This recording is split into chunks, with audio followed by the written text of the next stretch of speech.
Hi. So this is IMpower010. It is an updated data of phase 3 trial of adjuvant Atezolizumab versus best supportive care in resectable stage 1B to stage 3A non-small cell lung cancer after adjuvant chemotherapy. Now we are all aware that next slide please. We are all aware that in case of non-small cell lung cancer, resectable disease, that is 1B to 3A, all of us practice adjuvant chemotherapy, which gives us an absolute improvement of around 4 to 5% at the end of 5 years. Now, the phase 3 study, IMpower010, where we had seen that there was a DFS benefit, and because of which we have an approval for atezolizumab can be used with PDL1 more than 1% in US and China, and PDL more than 50% in European countries.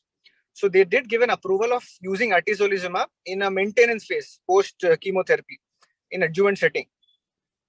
Now this presentation is giving us the OS data after the end of 45 months. So next slide.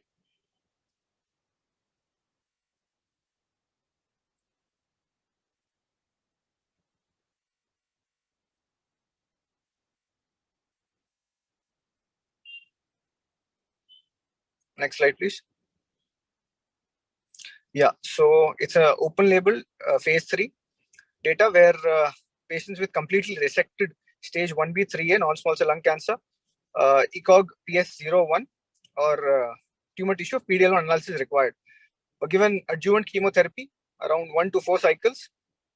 Chemotherapy were platinum based, pemetrexed, gemcitabine, docetaxel or vinorelbine in combination, following which they're divided into 2 arms. One received maintenance atezolizumab 1200 mg every 3 weekly for a total of 16 cycles versus best supportive care. And there was no crossover allowed. So the primary endpoint was hierarchical evaluation of investigator assessed DFS in 3 populations, and the secondary endpoints were OS, DFS with PDL1 more than 50% at 3 years and 5 years. Next slide.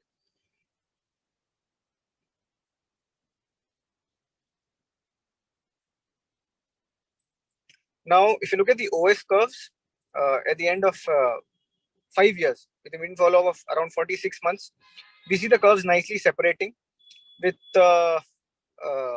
around at the end of 5 years, we're getting a difference of around 9%. So with patients of best supportive care, there's a 67.5%, and with patients who receive atezolizumab around 76.8%. The median OS has not yet been reached, but with this we've got a hazard ratio of 0.71. So this is with patients in PDL1 of more than 1%. Next slide. Now, if you look at the OS in other patient subgroup, that is irrespective of the PDL1 levels, we see that both the curves are not separating, with median OS has not been reached yet. Next slide. If you look at the subgroup analysis, so this is a forest plot, which says that in most of the subgroups, patients on atezo have done kind of better, but because the reference has crossed midline, I would take it with a pinch of salt. But in any case, atezo arm have relatively done better. Next slide.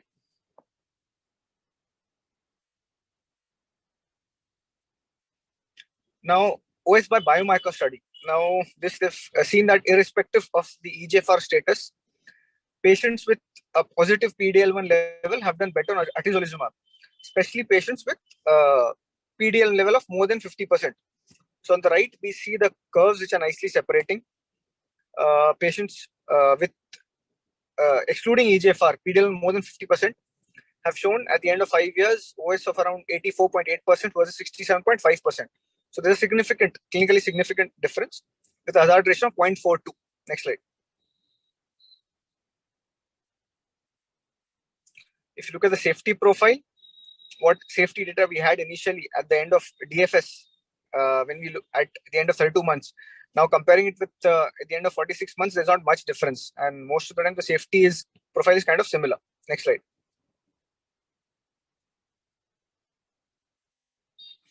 So concluding it, in a pre-specified interim analysis of OS from phase 3 IMpower, adjuvant atezolizumab following complete resection and adjuvant chemotherapy suggest a trend towards OS benefit in stage 2, stage 3A NSCLC with PDL more than 1%.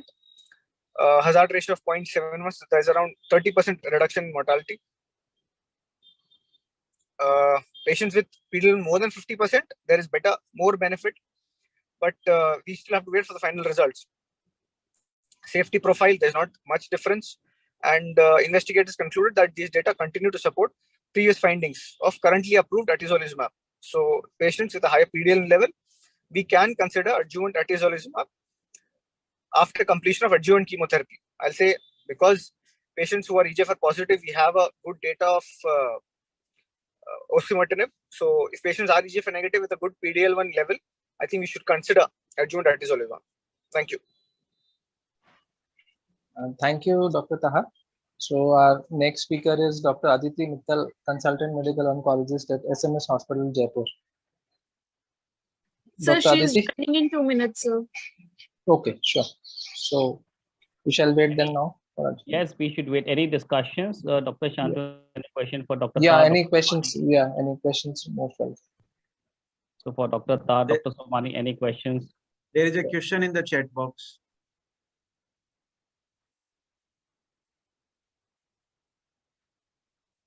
There is a question in the chat box. So Dr. Taha, hello, Dr. Taha, can you hear us? Yes. So the question is why there's a difference between PD-L1 more than 1 versus between 1 to 49? Dr. Shah, I was just going through your slides. When it's a PDL1 between 1 to 49 and more than 1, and there's a separate group of more than 50%. But still there's a difference between 1 to 49 versus more than 1. So I think it remains more or less same, but there is a difference. One is the other side of the this forest curve chart, and the other is not almost at the midline. So what should be the explanation for that? So I think the number of patients in the PD-L1 level have not been specified. Like 1 to 49 is a very big chunk of patients, sir. And with the increasing PD-L1 level, you get better results. So I think probably that's the reason why we're seeing that difference. So you want to say that in a group more than 1% includes the more than 50% PD-L1 group also? Yes, sir.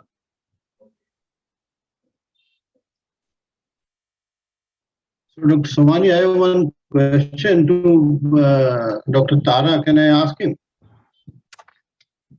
Am I audible to you? You are audible, sir. Am I visible also? No? At least not to me, sir. Okay, no issues. So the question is, control arm is best supportive care, if I understood correctly. Is that right?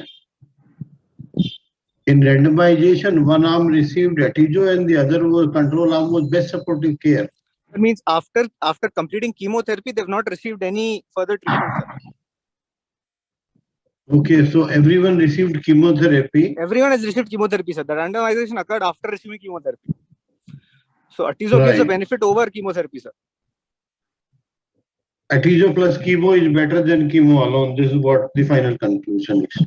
Yes, sir. Like patients if they receive maintenance Atezo after completing chemotherapy, will give better results compared to patients who don't receive any maintenance treatment. Right. Okay, got it. So I think we still need some markers where we can predict the good response with such drugs, in fact. But this is good, and we all know about the PD-L1 that the higher expression is probably better responsive to the immuno-oncology drugs. Yes, sir. That's what even the data says, sir. More than 50% results are better. Right. Thank you. Thank you so much. Thank you, sir. So Dr. Shantanu, sir, we have Dr. Aditi with us now. If you can invite her for the next talk, please. Dr. Shantanu?